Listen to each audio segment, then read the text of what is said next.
이재현 CJ그룹 회장에게 최종적으로 실형이 선고됐습니다. 건강 상태가 매우 좋지 않고 또 본인도 잘못을 뉘우치고 있지만 법원은 법 질서를 바로 세우는 것이 더 중요하다고 강조했습니다. 네, 이 집행유예를 기대했던 CJ그룹은 큰 충격을 받은 모습입니다. 취재 기자와 함께 자세히 정리해 보도록 하겠습니다. 이대우 기자. 네, 결국 실형이 선고가 됐습니다. 이제 형량의 문제인데요. 원심과는 좀 달라졌나요? 조금 달라졌습니다. 일단 결론부터 좀 정리를 해드리자면 네. 이재현 CJ그룹 회장은 집행유예 없이 실형을 살아야만 합니다. 정리를 좀 해드리죠. 오늘 파기환송심, 그러니까 서울고등법원에서 이재현 회장에 대해서 징역 2년 6개월, 벌금 252억 원을 최종 선고했습니다. 이게 작년 9월 항소심과 비교하면 벌금은 같고요. 예. 징역만 6개월 정도 감형이 된 수준입니다. 그러나 그 집행유예가 없어서 사실상 법원으로부터 이 회장은 선처를 받지 못한 셈입니다. 재판부는 이렇게 설명을 했는데요. 많은 고심 끝에 이재현 회장에 대해서 실형 선고가 불가피하다.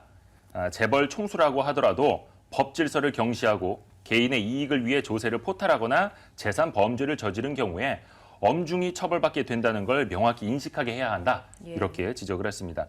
사실 그동안 CJ그룹은 이재현 회장의 건강 상태가 너무 안 좋다. 수감 생활을 할 정도도 못 된다. 이렇게 강조를 해왔는데요. 재판부도 건강 문제를 고려는 했지만 사실 건강 문제는 이미 그 전에 내놨던 양형에 반영이 돼 있던 거다. 이렇게 지적을 하기도 했습니다. 예.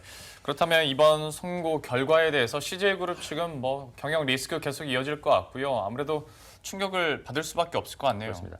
사실 그 내심 CJ그룹에서는 집행유예 처분이 좀 나오지 않을까 이렇게 기대를 했었는데 그 예상과는 180도 다른 결과가 나와서 상당히 좀 큰 충격에 빠진 상황입니다.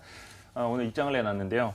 수영 생활이 불가능한 건강 상태임에도 실형이 선고돼서 막막하고 참담하다. 경영 차질 장기화에 따른 위기 상황이 심화될 걸로 예상된다. 위기를 극복할 수 있는 모든 대안을 강구하겠다. 이렇게 밝혔습니다. 많이 알려졌다시피 이 회장은 그 희귀병을 앓고 있고요. 그리고 지병인 그 만성 신부전증으로 인해서 그 신장 이식 수술도 받았었고 해서 2년 넘게 병원에서 지금 치료를 받고 있는데요. 일단 앞으로도 이 회장은 본인의 건강 상태가 좋지 않아서 수감 생활을 할 수 없다라는 걸 법원에 계속해서 증명을 할 걸로 보이고요. 다만 중요한 거 한 가지는 건강이 회복되는 대로 남아있는 형기를 모두 다 맞춰야만 한다는 겁니다. 사실 이제 좀 이르기는 합니다만 이 회장이 혹시 나중에라도 사면을 받을 가능성이 있지 않을까 좀 예상을 해봐야 될 텐데요. 사실 2년 반 동안 이어진 송사에서 이 회장이 실제로 수감된 기간은 107일, 3개월여에 불과합니다. 그러니까 이번에 이제 30개월형을 받게 됐는데 이걸 다 채우려면 남아있는 형기는 26개월이나 된다는 뜻이고요. 나중에 사면을 받으려면 형량의 한 70% 정도는 채워야 돼서 즉 21개월을 복역해야만 합니다. 어쨌든 결론은 어느 정도 실형은 감수를 해야 될 것 같습니다. 그럼요. 이렇게 좀 예상과 다른 결과에 CJ 측뿐만 아니라 변호인들도 좀 당황했을 것 같은데요. 오늘 다시 한번 상고할 계획이라고요. 변호인들이 오늘 굉장히 좀 많이 당황한 모습이었습니다. 배임 혐의에 대해서는 특히 이 대법원의 판결을 다시 구해보겠다 이렇게 강조를 하기도 했는데요. 그 변호인의 말을 한번 직접 들어보시죠. 네, 저희들도 사실 예상치 못한 부분이라서 너무 당황스럽고 특히 두 분의 건강 상태에 너무 걱정이 됩니다. 일본 부동산 배임 관련해서 그 부분이 무죄라는 취지로 저희들은 다툴 생각입니다. 형법상으로도 무죄라는 거죠? 네. 다만 그 법조계에서는 재상고를 하더라도 그 재상고를 대법원이 받아줄 가능성은 크지 않다 이렇게 보고 있습니다. 그런 예도 좀 많지 않았다 하고요. 또 이번에 그 파기환송심 재판부가 설명한 걸 보면요. 대법원 양형 기준상으로 조세 포탈로 인한 그 특가법 위반 부분이 주된 양형 요소다. 이번 판결을 보면 사실 업무상 배임은 큰 비중을 차지하지도 않는다. 이렇게 지적을 하기도 했습니다. 참 이렇게 보면 CJ그룹에게도 실현이겠지만 이재현 회장 개인적으로 보더라도 참 쉽지 않은 해였던 것 같습니다. 말씀을 해주셨던 것처럼 희귀병 얘기도 있었고 올해 여름쯤에 또 부친상도 있었잖아요. 그렇죠.